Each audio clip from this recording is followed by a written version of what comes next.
Teman-teman, cerita tentang pola sikap yang positif. Suatu ketika masih di periode tahun 2000 awal, teman-teman, Pak Harun Hajadi, Managing Director dari SH2, punya kebiasaan yang baik pada saat itu untuk selalu mengunjungi proyek kita ini sebagai salah satu proyek beliau yang paling besar. Ya, perjumpaan saya waktu itu sebagai marketing manager dengan beliau ya biasa-biasa saja. Ya, namun suatu sore hari di mana Pak Harun akan pulang ke Jakarta, karena Pak Harun tinggal di Jakarta, kami di Surabaya, itu bilang begini, teman-teman. Den, tolong kamu temuin ES. Di mana, Pak? Di golf. Oke, ya.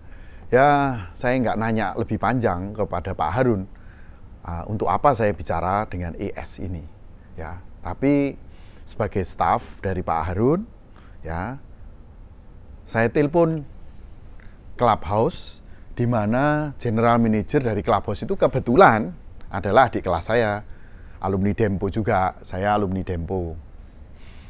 Saya telepon begini, teman-teman, namanya Pak Satria. Halo Pak Sat, Denny, ya, piye kabare? Oh ya, baik-baik, basa-basi sedikit. Pak Sat, aku ini kemarin diminta oleh Pak HH untuk menemui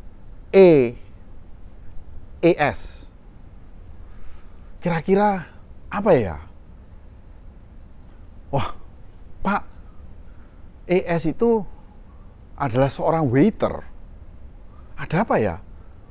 Bapak disuruh menemui oleh Pak HH. Aku juga nggak tahu, Pak Sat, tapi ya tak panggil aja ya, aku izin ya. Oke, baik. Ya, langsung saya disambungkan sama Mbak ES. Besoknya Mbak ES sudah ada di meja depan saya nih, ya. Saya mulai interview. Saya penasaran ya, kenapa Pak HH itu sampai meminta saya. Padahal berkali-kali kunjungan berikutnya, yang sebelumnya itu nggak pernah pesan apa-apa. Cuman kenapa ini kok pesan saya harus ketemu ES. ES, coba ceritakan, kamu ketemu Pak Harun itu gimana? Kok sampai Pak Harun itu minta saya harus ketemu kamu? Iya Pak, 3 hari yang lalu Pak HH itu datang ke klub, duduk mojok pagi hari, masih pagi hari. Saya datengin, saya tawarin, Pak Harun, apa mau pesen makanan? Dia bilang nggak mau, Pak. Terus piye? Saya tanya. Ya Pak, saya ceritakan ke Pak Harun bahwa Pak Harun, kalau Bapak belum siap untuk pesan breakfast, apakah Bapak mau mencoba menu ringan yang paling populer di Clubhouse Palimanan ini, yaitu tahu pong, Pak. Wah, tahu pong ini komentar dari para member di sini paling enak, Pak. Gurih, Pak. Terus gimana? Iya, Pak. Jadi Pak Harun yang tadinya nggak pesen, Pak, jadi pesen. Oh, gitu ya. Wah, saya mulai tertarik ini sama ES ini. Ceritanya menarik. Oke, terus gimana? Ya, Pak. Tahu pong datang, Pak. Tahu pongnya datang, nggak lama kemudian temannya datang juga, yang teman Pak Harun itu. Wah, mereka sambil ngobrol-ngobrol, saya lihat Pak, saya perhatiin, tahu pongnya sudah habis, katanya. Sudah habis tahu pongnya, cepet itu Pak. Nah terus piye kamu? Saya datengin lagi Pak meja tersebut. Memang nampaknya beliau itu lagi private discussion, mojok dia. Saya datengin lagi. Pak Harun, bagaimana Pak? Tahunya enak? Wah enak, memang seperti yang kamu sarankan, top. Nah sekarang apakah Bapak sudah siap untuk pesan breakfast? Pak Harun itu noleh ke saya Pak, terus dia bilang, nanti dulu deh, ini kita mau ngobrol-ngobrol dulu, belum siap. Terus kamu gimana? Ya, saya bilang begini ke Pak Harun. Pak Harun, kalau tadi tahu pong itu Bapak suka, menurut saya Pak, Bapak pasti suka makanan ringan ini. Makanan ringan ini adalah second best pilihan dari customer, member yang datang ke tempat ini. Pak, itu makanan sehat Pak. Itu pisang, ya, dibakar, dipenyet, ya, terus dikasih madu Pak. Itu disajikan 4 isinya Pak. Nanti Bapak bisa makan dengan tamu Bapak. Terus Pak Harun gimana responnya? Pak Harun pesen Pak. Oke, nggak lama. Pisangnya datang. Saya perhatikan aja Pak dari jauh. Dugaan saya betul Pak. Tahu pongnya habis, ini juga pisangnya habis cepet. Nah, terus piye ES? Saya datengin lagi Pak meja tersebut. Sudah seru nampaknya pembicaraan dengan tamunya Pak Haha itu. Saya datengin, Pak Harun, bagaimana Pak pisang gulanya itu, pisang madunya? Wah, enak ES, seperti yang kamu rekomendasikan. Wah, syukurlah Pak kalau Bapak suka, memang itu nomor 2 setelah tahu pong. Nah, Pak, ini sudah mulai siang Pak, bisa nggak Bapak order breakfast Pak untuk Bapak dan tamunya? Wah, gara-gara tahu pong sama pisangnya ini, aku udah kenyang nih. Oh, jadi Bapak nggak breakfast? Enggak, katanya gitu. Terus kamu gimana, ES? Saya nggak kurang akal Pak. Pak, di tempat ini menu breakfast paling top itu adalah sop buntut goreng. Kalau Bapak tidak berkenan breakfast, apa Pak Harun tidak mengorderkan bagi tamu Bapak untuk dibawa pulang? Terus apa yang terjadi?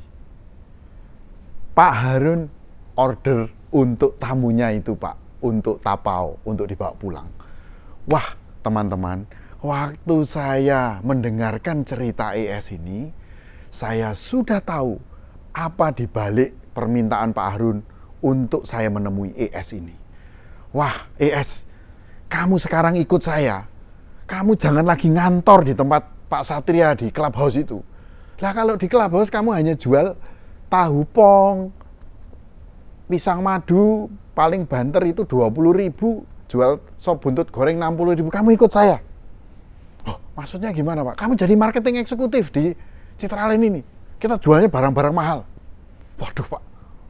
Wah, teman-teman, saya langsung telepon Pak Satria yang adik kelas saya. Teman-teman, Anda lihat responnya ya. Saya langsung telepon, Pak Sat, ini ES ada di depan saya udah ngobrol-ngobrol, saya udah tahu nih kenapa Pak Harun itu pingin saya ngobrol sama dia ini. Ya, Pak Sat, ES ini tak ambilnya sebagai marketing eksekutif. Teman-teman, apa dugaan jawaban dari Pak Sat? Ya atau tidak? Wah, Satria ngomel sama saya. Wah Pak DB, itu ES itu adalah aset saya. ES dibilang aset oleh bosnya. Ya, Are itu pinter untuk bikin transaksi. Lah ya betul, memang saya juga baru merasakan dari diskusi saya ini. ES ini orang yang saya cari-cari. Ya, dia pembawaannya, sikapnya selalu menyenangkan, ya, membuat orang itu merasa nyaman di layanan dia, dan dia terus punya keinginan untuk menjual, upselling terus. Sudah, Sat, kamu boleh komplain, nanti lapor sama Pak Harun. Ini orang ikut saya. Teman-teman, benar, ya, ES ikut saya. Ya. Tipe seperti ES ini luar biasa, teman-teman. Ya, seorang waiter lulusan SMA. Ya. Waktu ikut dengan saya, marketing eksekutif, dia tidak puas lagi dengan ke SMA-nya. Dia ikut sekolah S1. Ya, teman-teman, sikap yang positif ini luar biasa membantu dia dalam menaikkan karirnya. Ya, saya pindah tugas lagi teman-teman, dia masih marketing eksekutif, tapi pengganti saya kemudian teman-teman yang lain itu memberikan kepercayaan lebih. Jadi marketing manager. Ya, dan dia menjadi senjata pamungkas dari direksi kala itu. Kalau ada yang launching, orang ini marketing manager ini dikirim ke sana, ke pulau ini untuk mengerjakan launching. Ya, tidak berhenti hanya sebagai marketing manager, jadi deputi GM dari sebuah proyek di tempat kita. Wah, anak ini menjadi solusi bagi banyak pimpinannya. Teman-teman, suatu ketika saya ketemu lagi sama ES ini. Ya, kita melakukan refleksi, maklum sudah mulai tua kan, ngomong-ngomongnya tentang sejarah. Ya, sama seperti hari ini saya menceritakan sebuah sejarah. Ya, saat itu kamu seperti apa? Ya Pak DB, waktu saya ketemu Bapak di marketing office tahun 2002, saya itu sebagai waiter kos di Lakar Santri. Ya, saya punya kamar satu, ya, tapi bukan kamar saya sendiri. Saya bareng-bareng dengan caddy, dengan waiter, satu kamar 4 orang. Supaya saya punya uang sisa untuk nabung. Ya. Lah terus sekarang kamu piye? ES. Ya alhamdulillah Pak, saya sudah punya rumah di Citra Harmoni. Ya tahun lalu saya mulai bisa nyicil mobil juga Pak. Dengan suami saya, anak saya sudah 2. Mobil yang saya cicil ini Honda Freed. Waduh, teman-teman, saya begitu terpesona dengan karier yang begitu melesat, ya, karena pola sikap yang positif dari ES ini. Coba teman-teman bayangkan, kalau ES itu wajahnya surem mendekati Pak Harun yang sudah nyempil begitu, ya pasti Pak Harun nggak senang, ya. Bagaimana dia seorang yang pendidikannya SMA, biasanya jual cuma 60.000 maksimal. Ya, ikut saya jualnya ratusan juta kala itu. Ya, ada juga yang MM-an, ya. Harus tahu dengan notaris, PPJB, akte jual beli, nggak ngerti dia. Dia juga fleksibel meningkatkan dirinya, belajar lagi S1.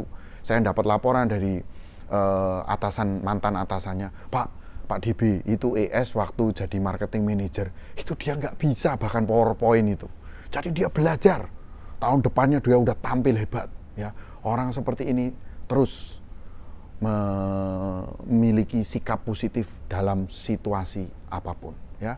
Kita berterima kasih untuk sebuah cerita dari ES. Gara-gara sikap positifnya, atasannya bilang ini adalah aset saya, ya. Bagaimana Anda ini sebagai bagian dari organisasi, kala Anda diminta untuk pindah ke departemen yang lain, Anda dalam situasi jangan Pak, ini adalah aset saya. Gara-gara sikap yang positif.